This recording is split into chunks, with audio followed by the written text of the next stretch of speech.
My sister-in-law stole the names of all my miscarried babies and used them for her kids, then poisoned my prenatal vitamins to cause another miscarriage. She actually thinks I'm not going to ruin her life right now. What's the sweetest revenge you've ever tasted? Raw dogging my enemy's brother. For years I was infertile, but not just any infertile. I was the false hope infertile. You see, I had 3 miscarriages, all in the second trimester. Luckily, everyone was really supportive, except for my sister-in-law, that is, because the first time I cried in her lap, she stroked my hair and told me she would always be there for me. She told me that when my niece, her baby, was born, I would be her godmother. I even started to consider her as one of my closest friends. Fast forward 2 weeks later to her baby shower. That's where she announced her baby's name. As soon as she said it, bile rose in my throat. It was Faye, the exact same name as my unborn daughter. Well, it's not like you were going to use it, was all she said when I confronted her, all while squealing like a pig being lit on fire. Her words felt like daggers. When my husband came over to ask what was going on, I told him. But instead of getting mad, he just laughed. Well, men can be pretty clueless sometimes. So I waited until we were in the car ride home to re-explain the situation. And my husband was the love of my life, but he was also passive due to growing up as the scapegoat of their family, the type to get robbed on the street and apologize for not having more money to give. That's just how she is, honey, he said with a sigh. So I told myself that at least my unborn daughter's name could live on in someone else's baby, and focused on increasing my fertility by being a healthy Pilates princess. But it never worked. A year and a half later, another baby died in my womb. A few weeks later, I was standing in an aisle of Walgreens when I saw it. My sister-in-law had made a post to commemorate her second son. The caption read, "Welcome baby James. Thanks to Emma, my name, for the name inspiration. Her loss is my gain." This was then followed by the pregnant emoji and the skull emoji. By the time she stole my third miscarriage's name, Charlotte, I was numb. She would send me nursery photos with captions like, "Bet you wish this could be for your Charlotte." My husband still defended her, saying I was being too sensitive about just names and photography. After 4 years I stopped hoping for a child. Sarah was pregnant with her 4th child, and made jokes at family dinners about which name she should steal next. Everyone laughed. Everyone except me. That night, something in me snapped. If she wanted another name, I'd give her one she'd never forget. I waited until the next family gathering and broke down in tears. I told Sarah privately that I had discovered something incredible in my late mother's diary, a secret middle name she never told anyone, Lexativa. I said it meant sacred child in an ancient dialect. I even created fake diary pages and showed her a Pinterest board about honoring deceased grandparents through baby names. Sarah took the name and ran. She announced everywhere that she was naming her daughter Lexativa Rose to honor our family's hidden history, and this revenge plan was good enough for me. Until 8 months later, when the universe threw me a curveball. I was pregnant, like 3rd trimester pregnant. I almost cried with joy. No more memorials, no more wondering whether there was something deeply wrong with me. Me and my husband had been waiting to announce it, not wanting to get our hopes up, and that same week, we got the text. It was Sarah inviting us to her baby shower. I wore a flowy dress that hid everything. My husband supported my decision, not giving an F anymore. Sarah had gone all out for this shower, bigger than any before. The whole family was there, plus her mommy blog followers who'd been following baby Lexativa's journey for months. Sarah was in the middle of giving her speech about discovering this sacred family name when I stood up. "Actually, Sarah, I have something to share too," I said, smoothing my dress over my now obvious bump. The room went dead silent. Sarah's mouth hung open mid-sentence. My mother-in-law dropped her champagne glass. 29 weeks today, I announced, cradling my belly. We wanted to be sure this time. The room erupted in screams and congratulations. Sarah's face drained of color. That's when my husband, the saint of the family, stood up and raised his hand. "Sarah, you were saying something about Lexativa? About all that research you did?" Sarah's face had gone from white to red. "Yes, it means sacred child in ancient—" "That's so weird," he interrupted, pulling out his phone. "Because when I Google Lexativa, all I get are medical websites about constipation relief." I had to hold my nose just to stop myself from laughing. The rest of the room was silent. I grabbed my husband's hand and walked out. It was a proud moment for all 3 of us. But I was fast asleep at 4 a.m. when I felt a sharp pain in my stomach, one I had felt 3 times before. Me and my husband rushed to the hospital, but I already knew the truth. It was a miscarriage. Turns out one of my nighttime prenatal gummies had been swapped for something that was fatal to my baby. I instantly knew Sarah was behind it. I couldn't sleep for days after that. Every time I closed my eyes, I saw Sarah's smug face at that baby shower. The police said they couldn't prove anything about the vitamins. The bottle had mysteriously disappeared from our bathroom, and the hospital couldn't detect what specific substance had caused the miscarriage. My husband finally stopped defending his sister. He sat on our bed, holding the empty vitamin bottle we'd found hidden in our trash can outside. His hands shook as he turned it over and over. Sarah had been in our house just 2 days before it happened, claiming she wanted to help organize the nursery. I started documenting everything. Every text, every social media post, every cruel comment Sarah had made over the years. My laptop became my constant companion as I pieced together a pattern I'd been too hurt to see before. 3 weeks after losing our baby, I discovered something that made my blood run cold. Sarah's best friend Catherine worked at the pharmacy where I filled all my prescriptions. I remembered seeing them giggling together at family gatherings, Catherine always asking intrusive questions about my fertility treatments. I drove to the pharmacy during Catherine's shift. She saw me coming and tried to duck into the back room, but I cornered her near the vitamin aisle. Her face went white when I mentioned the prenatal vitamins. "I don't know what you're talking about," she stammered, but her hands trembled as she straightened bottles on the shelf. That evening, Sarah posted on her mommy blog about toxic family members who make false accusations. Within hours, her followers were flooding my social media with hateful messages. My phone buzzed nonstop with notifications calling me jealous, delusional, attention-seeking. My husband deleted his social media accounts after his own sister's followers started attacking him too. We sat in our living room, curtains drawn, feeling like we were under siege. He kept apologizing for not believing me sooner, for all the years he'd let Sarah's behavior slide. The next family dinner was at Sarah's house. We almost didn't go, but my mother-in-law called my husband crying, begging us not to let this silly misunderstanding tear the family apart. Against my better judgment, we went. Sarah had strategically placed baby Lexativa's bassinet right in the center of the dining room. Every time I looked up from my plate, I saw that name embroidered on the blanket. Sarah kept making comments about how some people couldn't handle other people's happiness. During dinner, Sarah excused herself to feed the baby. Her laptop sat open on the kitchen counter, screen still glowing. I don't know what possessed me, but I found myself walking toward it, pretending to get more water. The browser was open to her email. My heart pounded as I saw subject lines about fertility herbs and natural miscarriage remedies. I quickly pulled out my phone, hands shaking as I took photo after photo of the screen. "What are you doing?" Sarah's voice cut through the air like a knife. I spun around, phone still in my hand. She lunged for it, but I pulled back. We struggled in her kitchen, her nails digging into my wrist as she tried to grab my phone. "Give it to me," she hissed, but I held tight. My husband heard the commotion and rushed in. For the first time in his life, he saw his sister's mask completely off. Her face was twisted with rage, nothing like the sweet persona she usually wore. "She's trying to steal my phone." Sarah quickly switched tactics, tears suddenly appearing. "She's gone crazy, just like I told you all." But my husband had already seen the scratches on my wrist, the wild look in his sister's eyes. He stepped between us, and for once, he didn't take her side. "We're leaving," he said quietly, taking my hand. Sarah's tears dried instantly. "Fine. Run away like always, but everyone's going to know the truth about her." We drove home in silence, my wrist throbbing where she'd scratched me. I showed my husband the photos I'd managed to take. His face grew paler with each image. The next morning, Sarah's mommy blog featured a long post about dealing with mentally unstable family members. She claimed I'd attacked her in her own home, that I'd been faking my pregnancies for attention all along. She even posted a photo of herself with a small bruise on her arm, though I'd never touched her. Her followers ate it up. Comments poured in about how strong she was, how terrible it must be to have such a toxic sister-in-law. Some even started a hashtag, Justice for Sarah. My mother-in-law called within hours. "You need to apologize," she said, not even asking for my side of the story. "This has gone too far. Sarah's considering filing a restraining order." "She poisoned my baby!" I couldn't help but shout. "Don't be ridiculous," my mother-in-law snapped. "Sarah would never do something like that. You're clearly having some kind of breakdown. Maybe you should get help." My husband took the phone from me. "Mom, you didn't see what happened. Sarah attacked Emma, not the other way around." "Oh, please," his mother scoffed. "You always take her side now." Sarah sent me the security footage from her kitchen. It clearly shows Emma snooping through her personal computer. My heart sank. Of course, Sarah had edited the footage to exclude our struggle, to make me look like the aggressor. My husband argued with his mother for a few more minutes before hanging up in frustration. Over the next few days, the situation escalated beyond anything I could have imagined. Sarah filed a report with Child Protective Services, claiming I was mentally unstable and shouldn't be allowed to adopt children. She'd discovered we'd started the adoption process months ago, before our last pregnancy. The social worker who came to our house was professional, but clearly influenced by the concerns that had been raised. Apparently, Sarah's mommy blog followers had been calling the adoption agency, sending emails about my dangerous behavior. "We've received over 50 complaints," the social worker explained, flipping through her folder. "While we have to investigate all claims, I want you to know that organized campaigns like this usually indicate someone has an agenda. We provided character references, medical records showing my mental health was fine, everything we could think of, but the damage was done. The adoption agency put our application on hold pending the investigation." I sobbed in my husband's arms that night. Sarah hadn't just stolen my baby's names, she was trying to steal any chance I had at motherhood. The next morning brought fresh hell. Sarah had posted screenshots of my snooping on her laptop, conveniently cropping out everything that showed her research into miscarriage-inducing herbs. Her followers were calling me a criminal, demanding I be arrested for invasion of privacy. My husband and I sat at our kitchen table, surrounded by printed emails from the adoption agency. Each one detailed another concerned citizen who'd contacted them about my supposed mental instability. The language was eerily similar across dozens of messages, clearly coordinated. Catherine called me that afternoon. Her voice shook as she whispered into the phone. "Meet me at the park on Elm Street. Come alone. I need to tell you something." My husband wanted to come with me, but I knew Catherine would bolt if she saw him. I found her sitting on a bench near the playground, nervously watching mothers push their children on swings. "I can't do this anymore," she said as soon as I sat down. "Sarah's gone too far. The vitamins, she made me switch them. Said it was just harmless herbs to help with your anxiety." My hands clenched into fists. "You knew what they were." Catherine's eyes filled with tears. "She had dirt on me. I've been skimming pills from the pharmacy, just anxiety meds for myself, nothing serious. But she found out somehow and threatened to report me unless I helped her." I pulled out my phone to record, but Catherine grabbed my wrist. "No recordings. I'll deny everything if you try to use this against me.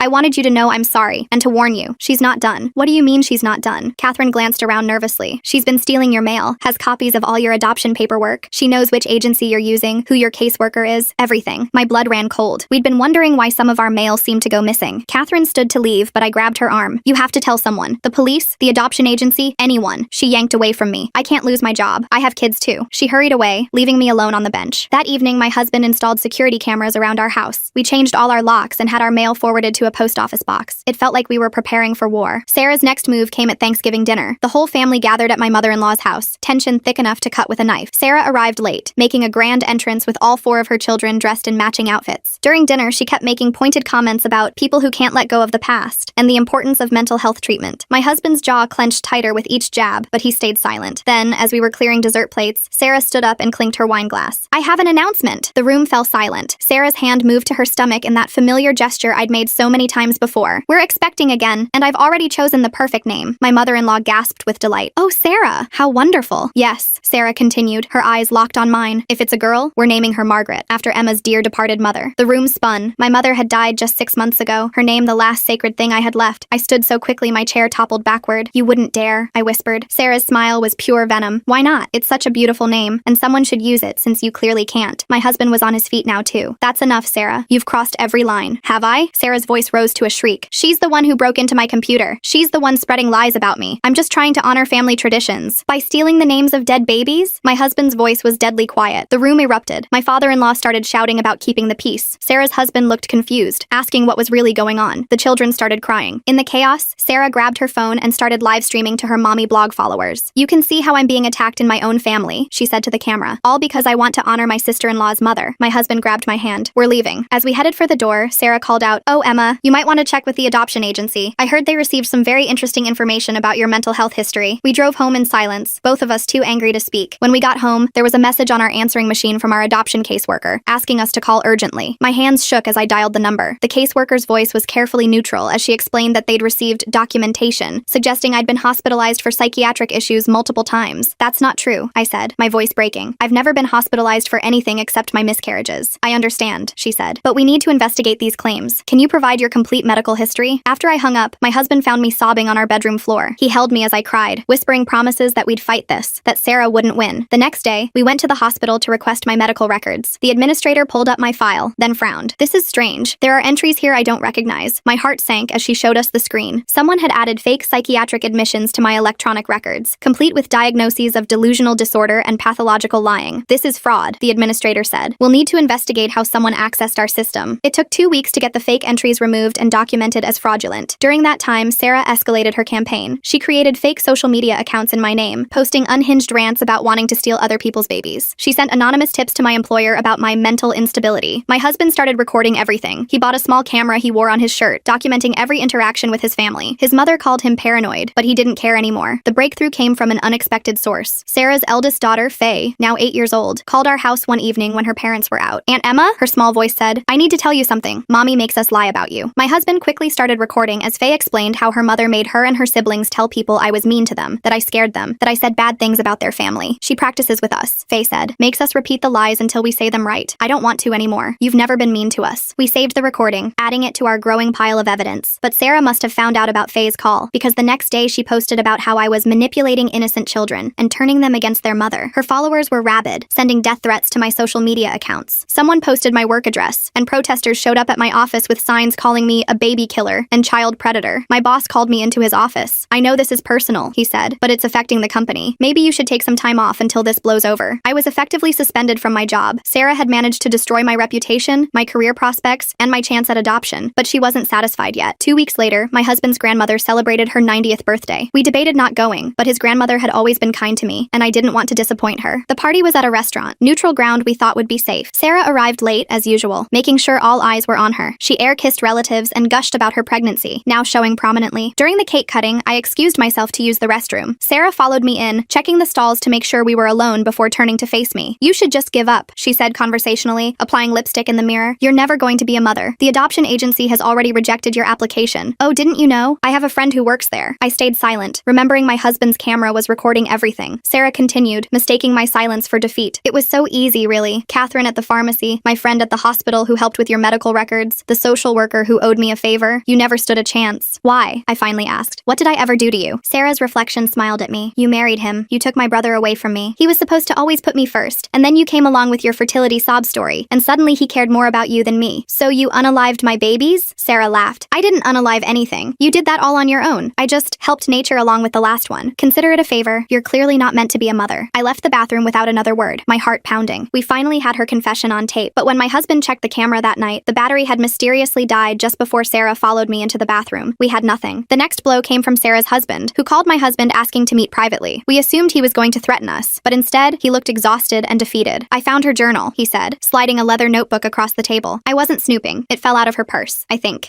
you need to see this." The journal was Sarah's, and it was damning. Page after page detailed her plans to destroy me, her glee at each miscarriage, her coordination with Catherine and others to sabotage my life. But most disturbing were the entries about other family members she'd targeted over the years. She'd poisoned her mother-in-law's cat because the woman had suggested she wait to have children. She'd sabotaged her cousin's wedding by sleeping with the groom. She'd gotten her college roommate expelled by planting substances in her dorm room. "I don't know who I married," Sarah's husband said, his voice broken. "The kids. I'm filing for divorce. I'll testify about what I found if you need me to." We photocopied every page of the journal before returning it. Finally, we had real evidence. But Sarah struck first. The next morning, police showed up at our door with a warrant. Someone had reported that we were dealing substances, and they needed to search our house. My husband and I stood in our living room, watching officers tear apart our carefully rebuilt life. They found nothing, of course, but the damage was done. Our neighbors watched from their windows as police cars lined our street. After the police left, we found a note tucked under our doormat. Sarah's handwriting: "Stop now, or next time they'll find something." That night, my husband and I made a decision. We would take everything we had to the family, force them to see the truth about Sarah once and for all. We called a family meeting at my mother-in-law's house, saying we had important news to share. Sarah arrived looking smug, probably thinking we were going to announce our surrender. Instead, my husband connected his laptop to the TV and began presenting our evidence. The journal entries, the photos from Sarah's computer, the testimony from her husband, even Faye's recorded confession about being forced to lie. The room was silent as the evidence mounted. Sarah's face went from smug to panicked to furious. When we showed the journal entry about her poisoning the cat, my mother-in-law gasped. "Whiskers didn't just die," she whispered. Sarah jumped to her feet. "This is all fake. They're trying to frame me because they're jealous of my perfect family." But her husband stood up too. "It's true. All of it. I've seen the original journal. Sarah, you need help." The dam broke. Other family members started sharing their own stories about Sarah's cruelty over the years. Her pattern of behavior became undeniable. Sarah's mask finally shattered completely. She screamed at everyone, calling them liars and traitors. She grabbed a vase and threw it at the wall, sending shattered glass across the room. "You want to destroy me?" she shrieked at me. "You barren witch. You'll never have what I have. Never." Her eldest son, James, started crying. "Mom, stop. You're scaring us." But Sarah was beyond reason. She lunged at me, and this time I didn't back down. My husband and hers had to pull us apart as she clawed at my face, screaming obscenities. "I should have used something stronger in those vitamins," she screamed. "I should have made sure you could never even try again." The room went completely still. Even Sarah seemed to realize what she'd just admitted. My father-in-law's voice was cold. "Get out of my house. Don't come back." Sarah looked around the room at her family, her children, her husband. All of them were looking at her with horror and disgust. "Fine," she spat, "but I'm taking my children." "No," her husband said firmly. "You're not. Kids, come here." All 4 children ran to their father, even baby Lexativa in Faye's arms. Sarah stood alone in the center of the room, finally seeing the consequences of her actions. She left without another word, slamming the door behind her. The family sat in stunned silence for a moment before my mother-in-law started crying. "I'm so sorry," she sobbed, reaching for my hand. "I should have believed you. All those babies. I'm so sorry." The aftermath was swift. Catherine, terrified of losing her pharmacy license, came forward with a full confession about switching my vitamins. She provided receipts, text messages from Sarah, everything needed to prove what had happened. Sarah's husband filed for emergency custody and a restraining order. The divorce papers cited her journal as evidence of her being an unfit mother. He also shared that he'd found searches on her computer for how to induce miscarriage dating back years. Sarah's mommy blog imploded when someone leaked excerpts from her journal to her followers. The woman who'd built her brand on being the perfect mother was exposed as a calculating sociopath who'd poisoned family members and sabotaged pregnancies. Within days, she lost everything: her husband, her children, her family, her online following. The adoption agency called to apologize and reactivate our application, noting that the fraudulent complaints would actually strengthen our case by showing we could handle adversity. 3 months later, my husband and I stood in a courthouse, finalizing the adoption of newborn twins. We named them Charlotte and James, reclaiming the names Sarah had stolen. As we signed the papers, I thought about the long journey that had brought us here. Sarah was facing criminal charges for the vitamin tampering, though her lawyer was pushing for a plea deal involving mental health treatment instead of jail time. Her children were thriving with their father, finally free from their mother's toxic influence. Faye had started calling me Aunt Emma again, and she'd asked if she could help babysit the twins when they were older. "I want to be a good big cousin," she'd said, "not like my mom was a sister." As we drove home with our babies, my husband reached over and squeezed my hand. We'd survived Sarah's campaign of terror, and somehow we'd come out stronger. The twins gurgled in their car seats, and I smiled through my tears. Sarah had tried to steal everything from me, but in the end, she'd only stolen from herself. I had my family, my babies, my life back. And Sarah? She had exactly what she'd always given others: nothing but the consequences of her own cruelty. The courthouse adoption ceremony ended at noon. By 12:30, Sarah was already causing problems. My husband spotted her first, standing across the street from the courthouse steps where we were taking photos with Charlotte and James. She wore oversized sunglasses and a baseball cap, but her rigid posture gave her away. "Don't look," he whispered, shifting to block her view view of the twins. The photographer noticed our tension and suggested we move to the courthouse garden. As we walked away, I heard rapid footsteps behind us. Sarah had crossed the street. "Those should have been my names to give," she called out. Security intercepted her before she got close. We watched them escort her away while she shouted about her rights as an aunt. The twins slept through it all, unaware of the drama surrounding their first official day as ours. That afternoon, we discovered Sarah had been busier than we thought. Our adoption announcement on social media, posted by my mother-in-law with our permission, had been screenshot and reposted on Sarah's new blog with commentary about baby thieves and name stealers. Catherine texted me a warning. Sarah had been at the pharmacy that morning, asking strange questions about infant medications and allergies. Catherine had refused to give her any information and alerted her manager, but the encounter left everyone uneasy. We installed a doorbell camera that evening. My husband also changed our pediatrician to one across town, just to be safe. The twins needed their first checkup next week, and we weren't taking chances. Sarah's husband called the next day with disturbing news. She'd broken into his house while the kids were at school, taking photo albums and baby clothes. She'd also left a note demanding visitation with her children. "The restraining order covers the kids too," he assured us. "But she's getting desperate. She's been staying with different friends, telling them you've all turned against her for no reason." 3 days later, Sarah showed up at my husband's workplace. She'd waited in the parking garage, approaching him as he walked to his car. My husband immediately started recording on his phone. "You poisoned everyone against me," she said, blocking his path. "Even my own children won't talk to me." My husband tried to step around her, but she moved with him. "Sarah, you need to leave. You're violating the restraining order. That piece of paper means nothing. You're my brother. You're supposed to protect me, not destroy me. You destroyed yourself," he said quietly. Sarah's face contorted. She grabbed his phone and threw it against the concrete wall. It shattered on impact. Then she ran to her car and sped away before security arrived. The broken phone meant we lost that recording, but the parking garage cameras caught everything. My husband filed a police report, and a warrant was issued for Sarah's arrest. She evaded police for a week. During that time, she created dozens of fake social media profiles, flooding our accounts and our employers' pages with accusations. She claimed we'd stolen her children, ruined her marriage, and planted evidence against her. One profile particularly stood out. It used photos of Charlotte and James from the courthouse, edited to include Sarah holding them. The captions claimed they were her twins that we'd kidnapped. Several of her old blog followers, still loyal despite everything, shared the posts. My boss called me back into his office. "I know this isn't your fault," he said, sliding a printed screenshot across his desk. "But HR is concerned. These accusations of kidnapping, even though they're false, they're affecting our workplace." I stared at the fabricated photo of Sarah with our twins. "What are you saying? Take extended leave. Paid. Let this situation resolve, then we'll reassess." I cleaned out my desk that afternoon, trying not to cry. Sarah had now cost me my active employment along with everything else. That night, Faye called again. Her voice was barely a whisper. "Aunt Emma, Mom's here. She's outside Dad's house. She keeps texting me to let her in." My husband immediately called his brother-in-law while I stayed on with Faye. We could hear Sarah pounding on the door, shouting for her children. "She says she has new vitamins for the baby," Faye whispered. "Special ones to make her smart like her." My blood ran cold. "Faye, don't open that door. Stay away from the windows." Police arrived within minutes. We listened over the phone as they arrested Sarah. She screamed the entire time about her rights as a mother, how we'd all conspired against her, how she just wanted to give her baby vitamins. They found a bottle of unmarked pills in her purse. Sarah spent 2 nights in jail before making bail. Her lawyer argued she was having a mental health crisis and needed treatment, not incarceration. The judge agreed to bail with conditions. She had to wear an ankle monitor and stay away from all family members. The pills tested positive for a mild sedative, nothing immediately dangerous but completely inappropriate for an infant. It was enough to add attempted child endangerment to her charges. Sarah's former friends began distancing themselves as more truth emerged. One of them, a woman named Patricia who'd been housing Sarah, called me directly. "I'm sorry," Patricia said. "I believed her stories about you, but then I caught her in my medicine cabinet at 3 a.m., going through my prescriptions. When I confronted her, she said she was just looking for aspirin, but you don't believe her," I finished. "No, and there's more. She's been using my computer to create those fake profiles. I have screenshots of everything." Patricia emailed us dozens of screenshots showing Sarah's activity, creating fake accounts, editing photos, coordinating harassment campaigns. It was all there, time-stamped and undeniable. We added it to our evidence file, which had grown thick enough to fill a banker's box. My husband organized everything chronologically, preparing for the criminal trial. Meanwhile, we focused on our new life with the twins. They were thriving, gaining weight, and starting to smile. Charlotte had my husband's eyes, while James had my stubborn chin. Every milestone felt like a victory Sarah couldn't steal. The adoption agency called with a follow-up visit. The social worker who came was the same one who'd investigated Sarah's false claims. She smiled when she saw how well the twins were doing. "I want to apologize again for the investigation," she said, watching Charlotte grip my finger. "It's clear now that those complaints were malicious. We understand you had to follow protocol," my husband said. "Yes, but I want you to know we've flagged Sarah's name in our system. If she ever tries to adopt or interfere with another adoption, we'll know immediately." It was a small comfort, but we'd take any protection we could get. Sarah's next move came through her lawyer. She was suing for grandparent rights, claiming we were alienating her from her rightful relationship with the twins. The lawsuit was baseless. She wasn't their biological grandmother and had no standing, but we still had to respond. Our lawyer laughed when he read the filing. "She's grasping at straws. No judge will even hear this case." He was right. The lawsuit was dismissed within a week, but Sarah didn't stop there. She started showing up at places she knew we'd be. The grocery store, the park, the pediatrician's office, always staying just far enough away to not violate the restraining order's distance requirement, but close enough to make her presence known. One afternoon at the park, she sat on a bench 50 feet away, staring at us the entire time. Other parents noticed and moved their children away from her. When a concerned mother asked if we knew her, I simply said she was someone we had a restraining order against. Word spread quickly through the playground. Sarah must have realized her tactics weren't working because she changed approach. She started sending letters to our house through her lawyer, claiming she wanted to reconcile. Each letter contained subtle threats wrapped in language of forgiveness and family healing. "I forgive you for turning my family against me," one letter read. "I'm willing to move past the lies you've spread if you'll just let me be part of the twins' lives. They need their aunt. Don't make me prove how much." We gave every letter to our lawyer and the police. The detective handling her case told us they were building a strong harassment case on top of the existing charges. Catherine reached out again, this time with more information. "Sarah's been texting me from different numbers," she said, "offering me money to get information about your prescriptions. I've blocked every number, but they keep coming." She forwarded us the screenshots. Sarah was offering increasingly large amounts, money we knew she didn't have since her husband had frozen their joint accounts during the divorce. The divorce proceedings were moving quickly. Sarah's husband had been granted full custody, and Sarah was only allowed supervised visitation at a court-appointed facility. According to him, she'd shown up to exactly one visit, spent the entire time telling the children how everyone was lying about her, and hadn't returned since. "The kids are in therapy," he told us during a coffee meeting. "Faye especially. She feels guilty for telling you about the lies. I keep explaining she did the right thing." We assured him we'd be happy to talk to Faye anytime she needed reassurance. The poor girl had been carrying the weight of her mother's manipulation for years. 2 months after the adoption, Sarah made her biggest mistake yet. She managed to get hired at a daycare center in the next town over, using her maiden name and somehow passing the background check before her charges were fully processed. We only found out because another mother recognized her from the mommy blog drama and alerted the daycare management. They fired her immediately and reported the incident to Child Protective Services. This violation of working with children while under investigation for child endangerment added another charge to her growing list. Her lawyer dropped her as a client, citing irreconcilable differences in legal strategy. Sarah represented herself at the next hearing. She showed up in an ill-fitting suit, her hair unwashed, dark circles under her eyes. She rambled for 20 minutes about conspiracy theories and family betrayal before the judge cut her off. "Ms. Sarah," the judge said sternly, "you need proper legal representation. I'm appointing you a public defender." "I don't need help," Sarah insisted. "I just need people to listen to the truth." "The truth according to whom?" the judge asked. "According to me. I'm the victim here." The judge scheduled another hearing and ordered Sarah to undergo a psychiatric evaluation. She stormed out of the courtroom, shouting about injustice. In the parking lot, she confronted us again. This time, my husband and I were ready. We both had our phones recording as she approached. "Enjoy them while you can," she hissed, gesturing toward the twins in their car seats. "You think you've won, but I know things. I know which formula you buy, which diapers you use, where you take them for walks." "Sarah, you're being recorded," my husband said calmly, "and you're violating the restraining order." She laughed, a sound devoid of sanity. "Restraining order? You mean that joke of a paper? I've violated it a dozen times. Following you is easy when you're so predictable." "Thank you for the confession," I said, ending the recording. Her face went white as she realized what she'd done. She turned and ran to her car, but court security was already approaching. They detained her until police arrived. This time, bail was revoked. Sarah would await trial from jail. The judge cited her confession of multiple restraining order violations and the escalating pattern of behavior as reasons for holding her. Her husband brought the kids to visit us the week after Sarah's incarceration. It was the first time they'd seen the twins in person. Faye was gentle and sweet with them, while James and the other children were curious but careful. "Mom's in jail?" little James asked his father. "Yes, buddy. She made some bad choices." "Is it our fault?" Charlotte asked, her 7-year-old face creased with worry. "No, sweetheart. Nothing Mom did is your fault. She's sick in her mind and needs help." The kids seemed to accept this explanation. They played with the twins' toys and helped feed them bottles. It was a glimpse of what family gatherings could have been like if Sarah hadn't poisoned everything with her jealousy. My mother-in-law came by later that week. She'd aged years in the past months, the stress of Sarah's actions weighing heavily on her. "I failed her somehow," she said, watching the twins sleep. "I must have. Normal people don't do what she did." "Mental illness doesn't mean you failed as a parent," my husband told her gently. "Sarah made choices. Bad ones. That's on her, not you." We spent the afternoon looking through old photo albums, pictures of Sarah as a child, smiling and seemingly normal. My mother-in-law pointed out moments she now recognized as warning signs. Sarah's rage when she didn't win a game, her manipulation of younger cousins, the mysterious illness of a classmate who'd struck her for class president. "I always made excuses," my mother-in-law admitted, said she was competitive, driven. "I never wanted to see what was really there." The criminal trial was set for 6 months out. Sarah's public defender was trying to build an insanity defense, but the prosecutor felt confident. The evidence was overwhelming, from Catherine's testimony to the journal entries to Sarah's own recorded confessions. We settled into a new routine: park visits without looking over our shoulders, doctor appointments without fear of tampering, family dinners where Sarah's name rarely came up. The twins grew bigger every day, their personalities emerging. Charlotte was the serious one, studying everything with intense focus. James was all smiles and giggles, charming everyone he met. They were perfect, and they were ours, and Sarah couldn't touch them from behind bars. The daycare center where Sarah had briefly worked sent us a letter. They were implementing new background check procedures because of what happened. They also offered us free childcare if we ever needed it, their way of apologizing for the security lapse. We declined politely. The twins would stay with family or trusted friends when needed. needed. Trust was earned slowly these days. Catherine sent a final text. I'm moving. New job, new state. I need to start over where no one knows what I did. I'm sorry again. Take care of those babies. I didn't respond. Some bridges, once burned, couldn't be rebuilt. 5 months into Sarah's incarceration, we got unexpected news. She was pregnant. Apparently, she'd been seeing someone before her arrest, and now faced giving birth in prison. Her husband was devastated. Those kids don't deserve another sibling born into this mess, he said. And who knows what she took while pregnant. She wasn't stable. The pregnancy added another layer of complexity to the trial. Her lawyer pushed harder for the insanity defense, arguing no sane woman would commit crimes while pregnant. The prosecutor countered that Sarah's calculated actions showed clear premeditation, not insanity. We attended every pre-trial hearing, sitting quietly in the back, bearing witness. Sarah grew larger and more disheveled with each appearance. She'd stare at us with naked hatred, her hands cuffed over her expanding belly. During one hearing, she exploded. "They stole my life," she screamed, pointing at us. "My babies, my family, everything! And now they sit there judging me!" The judge ordered her removed from the courtroom. As guards escorted her out, she turned back one more time. Charlotte and James were supposed to be mine. The courtroom was silent after her outburst. Even her lawyer looked defeated. A month before trial, Sarah went into labor. The baby, a girl, was born healthy despite everyone's fears. Sarah named her Emma. My hands shook when I heard. Even now, even after everything, she was trying to hurt me, using my name for her child conceived in chaos and born in custody. Child Services took baby Emma immediately. Sarah had no rights to her, given her current situation and charges. The baby went to foster care while the state decided on permanent placement. Sarah's husband considered taking her but ultimately decided against it. "My kids have been through enough," he explained. "I can't bring home their half-sister as a constant reminder of their mother's breakdown." The trial began on a cold February morning. Charlotte and James were 11 months old, walking and babbling their first words. We left them with my father-in-law and took our seats in the courtroom. Sarah entered in shackles, her postpartum body shrouded in an orange jumpsuit. She'd lost weight since giving birth, her face gaunt and hollow. She found us immediately in the gallery, her stare unwavering. Catherine testified first, detailing how Sarah had blackmailed her into switching my vitamins. She broke down crying during cross-examination, but stuck to her story. The pharmacy had already revoked her license. This testimony was part of her plea deal. Sarah's husband went next, presenting the journal and describing years of manipulative behavior he'd been blind to. He shared stories of Sarah's escalating cruelty toward family members, her obsession with control, her inability to accept any perceived slight. When it was my turn to testify, I spoke clearly and calmly about the stolen names, the poisoned vitamins, the systematic destruction of my life. I showed photos of the twins, healthy and thriving despite Sarah's attempts to prevent their existence. She wanted me to suffer, I said, meeting Sarah's gaze, because I had something she couldn't control, her brother's love and loyalty. Sarah's lawyer tried to paint me as vindictive, suggesting I'd orchestrated everything to steal Sarah's life. But the evidence spoke louder than his theories. The prosecution presented everything. The emails, the fake social media accounts, the doctored medical records, the harassment campaign. They played recordings of Sarah's threats and confessions. They showed the jury the unmarked pills she'd brought to her children's house. Sarah testified on her own behalf against her lawyer's advice. She rambled about conspiracies and betrayal, claiming I'd been planning to destroy her from the day I met her brother. She insisted the vitamins were meant to help me, that the names were coincidences, that everyone was lying. "I'm a good mother," she insisted, tears streaming down her face. "They took my babies away because they're jealous of what I had." The prosecutor's cross-examination was brutal. He walked her through each piece of evidence, forcing her to confront her own words and actions. Sarah's story changed with each question, contradictions piling up. Finally, he asked, "Did you or did you not tamper with Emma's prenatal vitamins?" Sarah was silent for a long moment. Then quietly, "She didn't deserve to be a mother." The courtroom erupted. The judge called for order while Sarah's lawyer put his head in his hands. She'd just confessed on the stand. Closing arguments were brief. The evidence was overwhelming, the confession damning. The jury deliberated for less than 2 hours, guilty on all counts. Sarah showed no emotion as the verdict was read. She stared straight ahead, her face blank. The judge scheduled sentencing for the following month. Outside the courthouse, reporters waited. We pushed past them without comment. There was nothing to say. Justice had been served, but it brought no joy. A family was shattered, children motherless, a baby girl named Emma growing up in foster care. The sentencing hearing was quieter. Sarah appeared medicated, her movements slow and deliberate. Character witnesses spoke on both sides. Her children didn't attend. The judge sentenced her to 15 years with possibility of parole in 7. She'd serve her time in a facility with a mental health program. It was more lenient than the prosecutor wanted, but harsher than her lawyer hoped. As guards led her away, Sarah turned one last time. "Take care of my Emma," she said softly. I didn't know if she meant me or the baby, maybe both, maybe neither. We drove home to our twins, who greeted us with smiles and outstretched arms. Charlotte had learned to say mama while we were gone. James demonstrated his new ability to stack blocks. That night, after the twins were asleep, my husband and I sat on our porch. The stars were bright, the air crisp. We didn't talk about the trial or Sarah or the years of pain. We just sat together, breathing in peace. 2 weeks later, we got a call from Child Services. Sarah's baby Emma needed a permanent placement. Would we consider adopting her? My husband and I looked at each other, then at our twins playing on the floor. Charlotte was trying to feed James a toy car while he giggled. They were so happy, so innocent. "We'll think about it," I told the social worker. That night, we talked for hours. Could we raise Sarah's child? Could we look at her every day and not see her mother? Could we deny an innocent baby a loving home because of who gave birth to her? In the end, Love one. Baby Emma joined our family 3 months later. We kept her first name but gave her a new middle name, Hope. Sarah's children visited often. They adored all 3 babies, especially Faye, who took her role as eldest cousin seriously. Their father started dating a kind woman who treated the kids well. Healing was slow but happening. My mother-in-law found peace in being a grandmother. She doted on all the children equally, making up for lost time. She never mentioned Sarah unless asked, and even then only briefly. She's getting help, was all she'd say. That's what matters now. I returned to work when the twins turned 2. My boss welcomed me back with a promotion, acknowledging how professionally I'd handled an impossible situation. My coworkers threw a small party, complete with baby photos on my desk. Life settled into a new normal. 3 children under 3 was chaos, but beautiful chaos. Emma grew to look nothing like her biological mother, all bright smiles and gentle nature. The twins accepted her as their sister without question. We told them the truth in age-appropriate ways as they grew, about families being complicated, about mental illness, about choosing love over hate, about how sometimes people who should love you can't, but that doesn't mean you're unlovable. Catherine wrote once, a long letter of apology and updates on her new life. She was in therapy, working at a hospital, trying to make amends for her choices. I wrote back once, wishing her well. Some forgiveness takes time. Sarah's husband remarried when his youngest turned 10. The wedding was small but joyful. All 4 kids were in the wedding party, beaming with happiness. They'd found stability again. We received occasional updates about Sarah from her lawyer. She was taking her medication, attending therapy, working in the prison library. She'd found religion, then lost it, then found it again. She wrote letters to her children that her ex-husband saved unopened, waiting for them to decide if they wanted to read them someday. She never wrote to us. We were grateful for that. On the twins' 5th birthday, we threw a big party. All the cousins came, along with school friends and neighbors. Faye, now a teenager, helped organize games. Sarah's other children sang happy birthday with genuine joy. Baby Emma, now 3, tried to blow out her siblings' candles. Charlotte stopped her gently while James laughed. They were so patient with their little sister, protective and loving. My husband's grandmother, now 95, sat in her wheelchair beaming. She'd lived to see her family heal from the fractures Sarah had caused. She held baby Emma on her lap, whispering stories about the family's history, the good parts. That night, after cake and presents and too much excitement, we tucked 3 exhausted children into bed. Charlotte insisted on one more story. James wanted extra cuddles, and Emma needed her special blanket arranged just right. As I closed Emma's door, I thought about Sarah in her cell. Did she think about the children she'd lost through her own actions? Did she regret the path she'd chosen? Did she ever accept responsibility? I'd never know, and that was okay. Her journey was hers alone now. My husband found me in the hallway, pulling me into a hug. We'd survived the impossible and built something beautiful from the ashes. Our children were happy, healthy, loved. That was what mattered. The next morning brought the usual chaos. Spilled cereal, lost shoes, arguments over toys, normal family life. Charlotte helped Emma find her favorite dress while James fed the dog breakfast. They were good kids, kind kids, despite or perhaps because of their origin story. My phone buzzed with a text from Faye. Can I babysit this weekend? I want to practice for when I have kids someday. I smiled, typing back yes. The cycle of family continued, healthier now, built on truth and choice rather than manipulation and pain. Sarah had tried to destroy us with her jealousy and cruelty. Instead, she'd created a larger, stronger family united by love and resilience. Her biological children thrived without her poison. Her baby grew surrounded by the love she'd tried to deny others. And us? We had everything she'd wanted, not because we'd stolen it, but because we'd earned it through patience, perseverance, and the choice to love even when it hurt. The twins started kindergarten that fall. Charlotte organized her supplies with military precision, while James charmed his teacher within minutes. Emma watched them leave with tears, counting the days until she could join them. We stood at the bus stop, 3 parents waving goodbye. My husband squeezed my hand as the bus pulled away. We'd made it. Despite everything, we'd made it. That afternoon, while Emma napped, I finally opened the box I'd kept in our closet. Inside were the ultrasound photos of our lost babies, the ones whose names Sarah had stolen. I looked at each one, remembering the hope and heartbreak they represented. Then I added new photos. Charlotte, James, and Emma playing together. Life from loss, joy from sorrow, family from the ashes of another's destruction. I closed the box and put it away. The past was honored but not dwelt upon. The present demanded too much attention, too much love, too much life to waste time on what might have been. Downstairs, Emma was awake, calling for snacks. I headed down to meet her, ready for whatever came next. We'd survived Sarah's worst. Everything else was just life. Messy, beautiful, ordinary life. And that was more than enough.